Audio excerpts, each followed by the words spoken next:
Hello and welcome. I am Dr. Anil Joshi. Welcome you to my series Iconology and Temple Architecture Perspectives.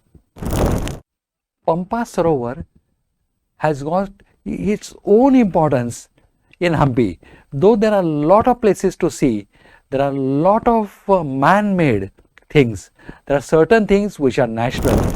There are certain things which are there from thousands of years, and there are certain things of which mention is in Puranas, also in Ramayana, because lot of major events of Ramayana has occurred in Hampi. Hampi is very, very important, not only from those who follow religion, but also for those who follow history and for also those who want to know why India was called as the most prosperous country in the world, why Vijayanagar was called as the richest town, richer than Rome at its time, that is in 15th century. So for that it has to meet certain criteria. It has to have a biggest trading center. It was the biggest trading center in Asia as far as horses, diamonds, gold, silver are concerned. Not only that, it was also a biggest market for the weapons, then also for those who want to sell their horses, then the camels, believe it, camel I said, even camels were sold here, and the city was so prosperous that it had a supermarket of diamonds, silver and gold separately, horse market separately, so also a market of pan supari, that was also a separate big market having stalls, hundreds of stalls were there. Now all these things were attracting many foreign visitors. Is it that the only place for trading? No, it was also a historical place. A lot of events mentioned in Puranas and Ramayanas have occurred here. This was a Kishkinda in Puranas. In Ramayana, it was the birthplace of Lord Hanumana. It was a kingdom of Vali and Sugriva's, and Prabhu Ramachandra has stayed here while going to Sri Lanka for a couple of days. He has worshipped here Shiva, whose temple is still there, and also there are many other architectural, iconological, temple designing point of view, like a Vithala temple which has got a musical pillar. Here there are plates which can sing. After Vithala temple, you can also see big Gopuram that was there in the Hampi. Big Gopuram, singing pillars of Vithala, and also royal enclosures. Now, royal enclosures means it was a king's palace and a place for activity at that time. You can see ruins, but that can give you how much gorgeous it would have been. We have heard of stories of Tenali Ram and Krishna Dev Raya, which has occurred here. Now here there are big elephant stables, which means that they have large number of elephants with them. They were having processions of horses, elephants there in front of stable. Then they have a large zanana, which was including a lotus palace. Then also there is Queen's Bath, summer palaces. Their queens were staying absolutely in comfort.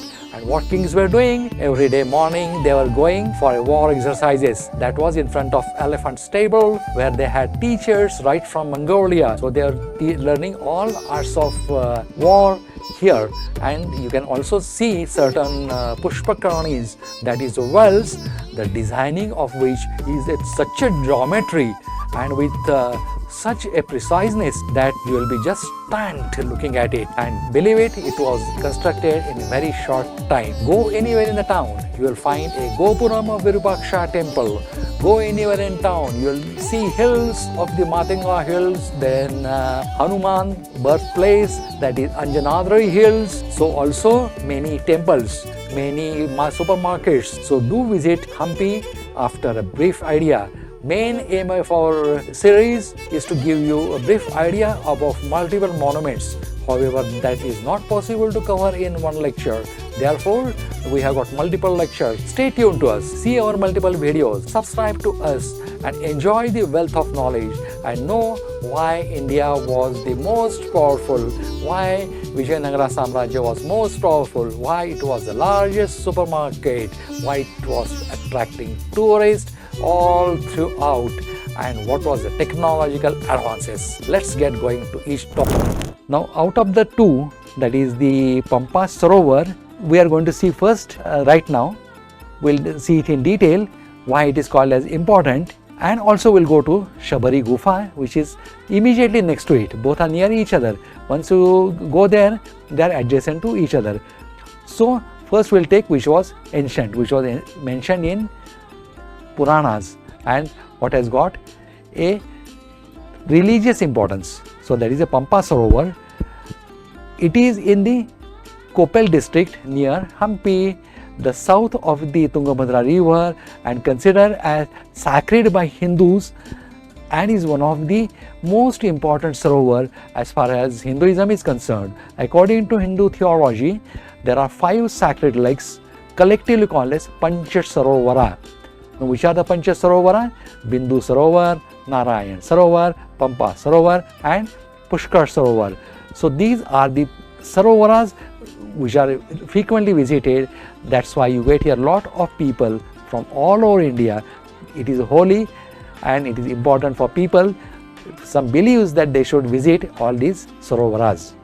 Now it is mentioned, as I told you, is in Srimad Bhagavad Purana and also in Hindi or Hindu sculptures. Pampa Sarovar is regarded as a place where Pampa is a name of Parvati, a form of Shiva's consort. Parvati performed penance to show her devotion to Lord Shiva. She has done it for many years. It is so one of the Sarovar that finds a mention in Hindu epic, also in Ramayana, as we have seen just now. As far as Ma Parvati's life is concerned, it is important. It is important for Ramayanas also, because this was a place where Rama met Shabari, and Shabari was waiting for Rama for more than 13 years. She was old when she met Rama, and she gave a good clue for Rama as far as way to Ravana, that is Sri Lanka, is concerned. And she was the main responsible for a meet between Rama and Hanumanta, and both were intricately associated for the war then onward. Now this is one of the Sarovar that finds its mention in epics, Ramayanas, and also today popular in people. A lot of people come from long distances to see it. It is on the north bank of Tungabhadra. Lake is located in a valley, is a place where Sri Rama and Lakshmana met Shabari for the first time. This also happened to be a place where Pampa, a form of Parvati, meditated for Shiva and performed penance. As instructed by Guru Matanga. Guru Matanga was Guru of Shabari. He had Matanga ashram here, and he was the main responsible person for Shabari to tell that Sri Rama will come and you will fulfill your life's expectation to meet him here. And that happened on the banks of Sarovar. In addition to the Shabari ashram, here is a Lakshmi temple, Sri Rama Padam and Shiva temple facing the lake, that we are going to see in our photographs, all these temples. So also we are going to see this small lake and gufas also. Pampa Sarovar is located near Anjanadri Hill. So while going to Anjanadri Hill, if you are taking the road from the bridge, you can take this. But there are some other ways also which are mentioned when we had talked about Anjanadri Hill video.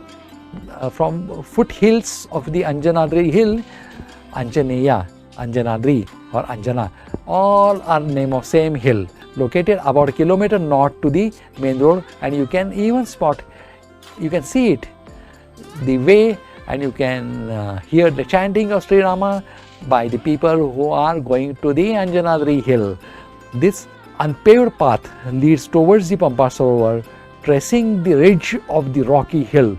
You can climb and visit this place with other sites in Anegondi like Anjanadri Hill, then Huchappa Mantapa and Bukaz Aqueduct. Then cover this as a part of 5 routines suggested Hampi for the religious people. A lot of people follow a religious route and a lot of people follows a tourist route. Both routes are different, but altogether they make entire Hampi's presentation. The Pampa Sarovar lake is located in a valley and it is hidden from all sides by stones.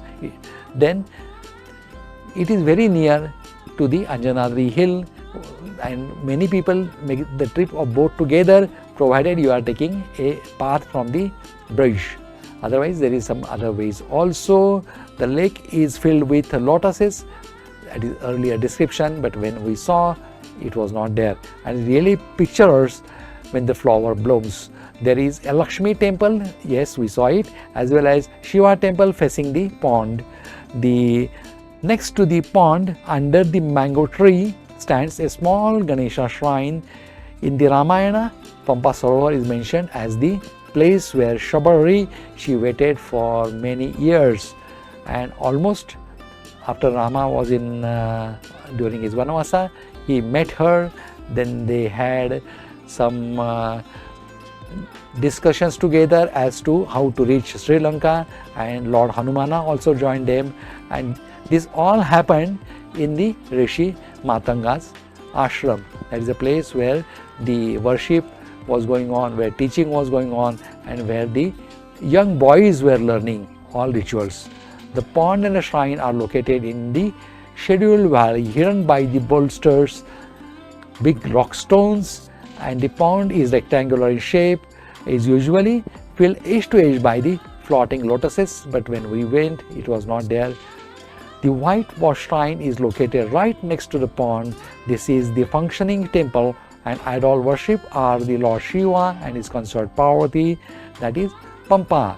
The name Hampi has come from Pampa. Pampa, Pampi, Hampi. That's how it went. This shrine is much ancient than many of the temples in the Hampi. So one of the most important and ancient, because it is mentioned in Bhagavad Puranas, also in Ramayanas. A vividly painted musical instrument placed in the temple courtyard is interesting. The instrument at a time plays a drum, then metal plates and a couple of bells attached to it. The whole thing is driven by the motor attached to the mechanisms. These were the temple musical instruments originally played by the temple musicians. Now the machine plays it all together during the prayer time, that is typically morning and evening. So if you want to see how they are today not by the musicians, but they are artificially, then you can go there and have a look. A bit north to the line is the temple kitchen. A bit north to the line is the temple kitchen. Just opposite to under is a mango tree, is a circular platform built around it. Then tall Vinayaka, that the elephant-headed god Ganesha statue painted in fluorescent colors. Now let's have a look at it. Now uphill you are seeing is Anjanadri hill. It is just a kilometer away from it. You can have a look at it. Now these are the Sarovaras, clean water. When we went there, there were no lotuses, but there is a mention that they are filled. This is the Pampa Sarovar. Then you can find a cave also where Ma Parvati was staying and she was worshipping for Lord Shiva.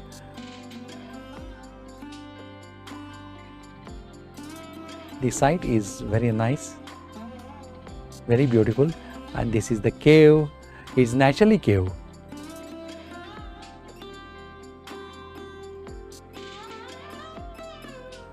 Now we come to the Shabari Gufa. Shabari Gufa is a place which was earlier Rishi Matanga's ashram. Shabari was staying there. She was a devotee and she was waiting for Sri Rama to come. So we'll see now how the Shabari Gufa looks like. It's a beautiful place, and those who has got strong spiritual desires all come to see her here, and due to this she could not fulfill her wish. There is a story which is associated about the Shabari in the past. Shabari in the past was a beautiful princess. So Shabari in past was a beautiful princess, but she had a strong interest towards spirituality. So being a princess, she was free to do anything, but her interest was in spiritualities. But whatever she was doing could not fulfill her wish, because as a princess there was nothing much devotion she can do. Actually she can do it, but she did not do it. So at the end of the day she thought that it is not a proper way she should live, and to fulfill this desire she requested God to give her a rebirth in a poor family and make her little ugly in appearance. So in next birth she became a Shabar caste girl, basically Bhilla. They are the one who lives in a forest. Now she went in a jungle when her engagement was going to happen.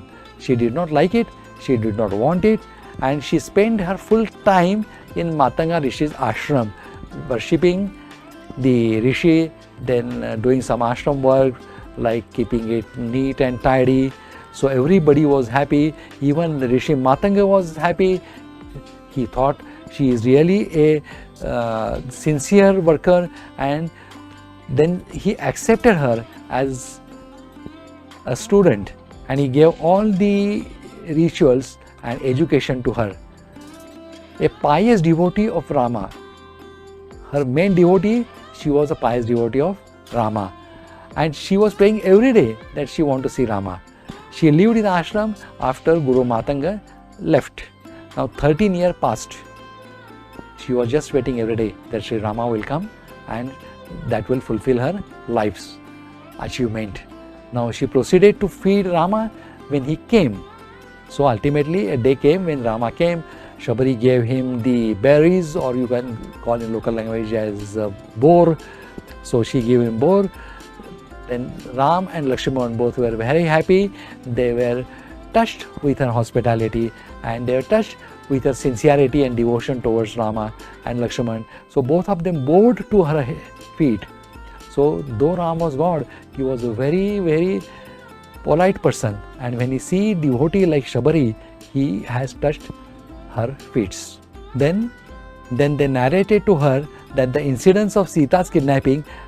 Then Shabari suggested, okay, after hearing this, Shabari was knowing it, so she told that they can take help from the Lord Hanumana because he was very strong. So they can take help of the strong warrior Hanumana and Sugriva and their monkey kingdom with their all these military. They can be made use to fight against the Ravana. Now Lord Rama took a sacred bath in Matanga lake, which we have seen just now. Before her Guru Matanga Rishi died, he told her that he would certainly meet Rama, and that was fulfilled when Prabhu Ramachandra met her. Then she gave him the boar, that is the strawberries, you can call, not exactly the correct word, but something near it. With that, Ram was very pleased. He touched her feet, and then she gave the advice that they should take the help of Hanumanta to attack Ravana. And so also she told him that how they should reach Sri Lanka. Now this Shabari Gufa is absolutely peaceful. You sit there, close your eyes, pray your God, and I'll tell you, when you'll open eyes, not only a minute, it might be some half an hour to 1 hour has passed. You'll never know. Now I asked the guide what is the reason for that. What he told is, the air you get here in Shabari Gufa is extra purified and it has got extra oxygen, because the ventilation takes place from the spaces in the rock and the air come right from the forest. So it is very rich in oxygen, very cool, and you will never know when the second has gone to minutes and minutes has gone to hours, and you will only know that yes, it is time for you to leave. But definitely if you visit this place, just spend some time, have a quiet sit there, close your eyes and enjoy the freshness of air, which we are rarely get in large cities and towns. With that, we are coming to end of lecture. I thank you for giving me your time. If you have more information, Please let me know. If I have added into your knowledge, yes, subscribe us, give us a like. See you, goodbye, and we'll meet again in next lecture.